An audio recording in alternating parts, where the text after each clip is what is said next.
Hello मेरे प्यारे बच्चों, आज करेंगे रेजोनेटिंग स्ट्रक्चर्स। तो पहले लेंगे हम एलाइल कार्बोकटायन।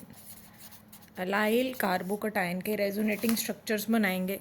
तो एलाइल पोजीशन कौन सी होती है? डबल बॉन्ड वाली कार्बन्स, उसके ऊपर हमारे पास क्या आएगा? Positive charge. डबल बॉन्ड वाली कार्बन, उसके साथ की कार्बन, उसके ऊपर पॉजिटिव चार्ज। तो ये एलाइल पोजीशन होती है, डबल बॉन्ड वाली कार्बन्स के साथ जो कार्बन हो। अब यहाँ पे हमारे पास पॉजिटिव चार्ज है, तो हो सकता है यहाँ से इलेक्ट्रॉन इधर ट्रांसफ़र हुए हैं, जिसके कारण हमारे पास इलेक्ट्रॉन्स यहाँ पे आ जाएंगे।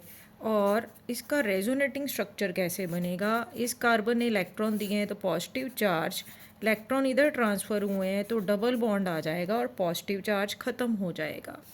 अगर मुझे इसका रेजोनेटिंग स्ट्रक्चर का हाइब्रिड स्ट्रक्चर बनाना है, ये रेजोनेटिंग स्ट्रक्चर है, अगर मुझे इसका कॉन्ट्रीब्यूटिंग रेजोनेंस हाइब्रिड स्ट्रक्चर बनाना है तो बेटा इक्वलेंट लाइन से बताएंगे हाइब्रिड स्ट्रक्चर के लिए।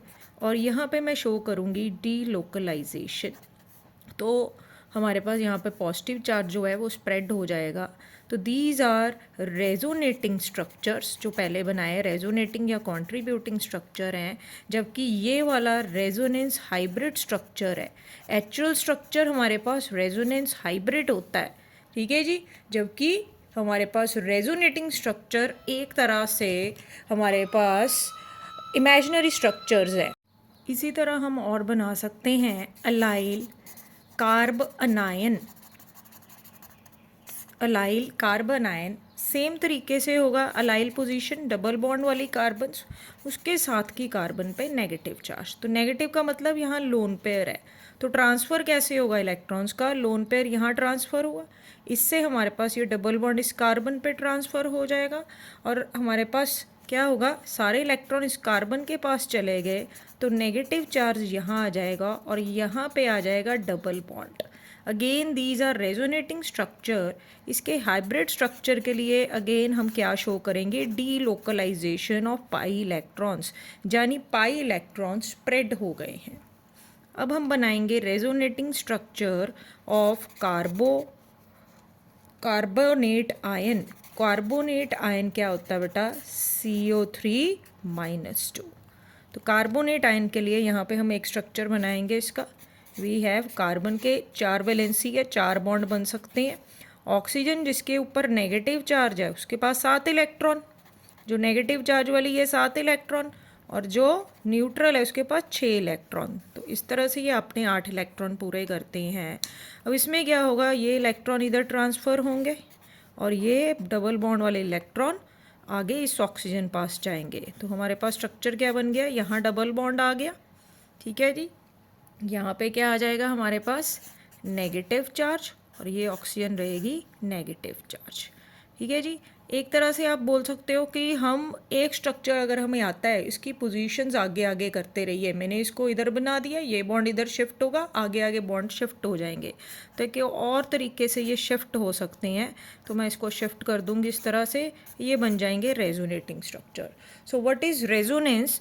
रेजोनेंस है कि हम एक स्ट्रक्चर से उसकी सारी प्रॉपर्टीज़ नहीं बता सकते, तो हम नंबर ऑफ़ स्ट्रक्चर्स बनाते हैं ताकि हम उसकी सारी प्रॉपर्टीज़ बता सकें, ठीक है जी। अगर मुझे जैसे एक्सप्लेन करना है कि किसी की लुक्स कैसे हैं, तो मैं बोलूँगी उसका नाक हमारे पास जो है वो उसके मम्मी की तरह है, आँखें जो है पापा की तरह है। तो फिर काफ़ी सारे स्ट्रक्चर्स को इकट्ठे लेकर हम उसका एक का स्ट्रक्चर बता सकते हैं।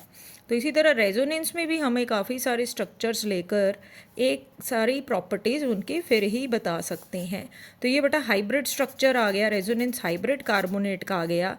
मैंने डबल बॉन्ड वाले पाई इलेक्ट्रॉन्स की डी लोकलाइजेशन शो कर दी है। अगर मुझे यहाँ पे क्वेश्चन साथ में आ जाए कि मुझे बॉन्ड ऑर्डर भी निकालना है, तो बेटा बॉन्ड ऑर्डर का फॉर्मूला क्या होता है इन रेजोनेटिंग स्ट्रक्चर्स में?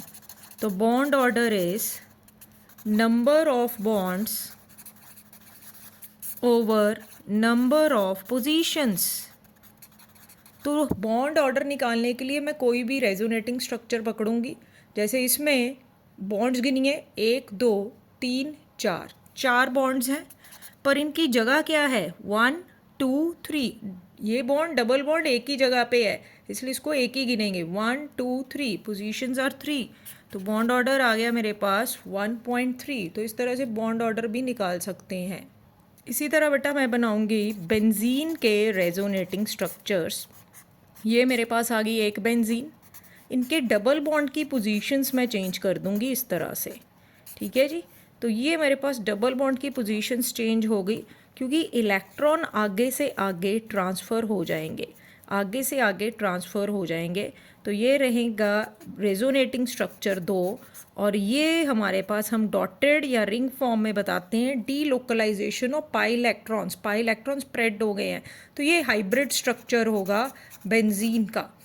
अब इसका बॉन्ड ऑर्डर निकालने के लिए अगेन नंबर ऑफ बॉन्ड्स किसी भी रेजोनेटिंग स्ट्रक्चर में गिने, 6 बाहर हैं बॉन्ड्स और 3 अंदर हैं, टोटल ऑफ 9, लेकिन पोजीशन इनकी 6 ही है। तो ये बॉन्ड ऑर्डर आ जाएगा मेरे पास 1.5। एक और एग्जांपल लेते हैं for resonating structures of nitrate ion. तो nitrate ion is NO3 negative. इसका स्ट्रक्चर देखो, नाइट्रोजन के वैलेंस शेल में 5 इलेक्ट्रॉन है, ऑक्सीजन को 2 चाहिए, इस ऑक्सीजन के पास नेगेटिव चार्ज है, सिंगल बॉन्ड। अब 5 नाइट्रोजन के पास थे, 3 इधर से ले लिए, अब लेकिन एक और ऑक्सीजन बचती है जिसको 2 इलेक्ट्रॉन चाहिए, तो यहाँ पे बनेगा कोऑर्डिनेट बॉन्ड। तो कोऑर्डिनेट बॉन्ड कब बनता है? जब सेंट्रल एटम को और इलेक्ट्रॉन्स की ज़रूरत नहीं है शेयरिंग के लिए, लेकिन उसके नेबरिंग को ज़रूरत है, तब बनेगा कोऑर्डिनेट बॉन्ड। तो सिंपल ट्रिक है भाई, एक बॉन्ड पकड़ो, इसको आगे घुमाना शुरू कर दो, ये आगे की आगे आगे शिफ्ट हो जाएंगे। एक्चुअल में इलेक्ट्रॉन ट्रांसफ़र हो रहे हैं, लेकिन सबसे आसान तरीका है तुम इन बॉन्ड्स को आगे की आगे शिफ्ट कर दो जब तक तुम्हारा पहला स्ट्रक्चर रिपीट ना हो।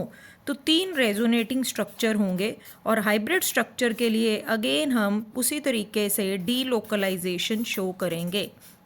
और इसका बॉन्ड ऑर्डर बेटा क्या आएगा? नंबर ऑफ बॉन्ड्स गिनेंगे 1 2 3 4, ठीक है जी। कार्बोनेट की तरह सेम है, लेकिन जगह कितनी है बॉन्ड्स की? 1 2 एंड 3। तो बॉन्ड ऑर्डर इज 1.3।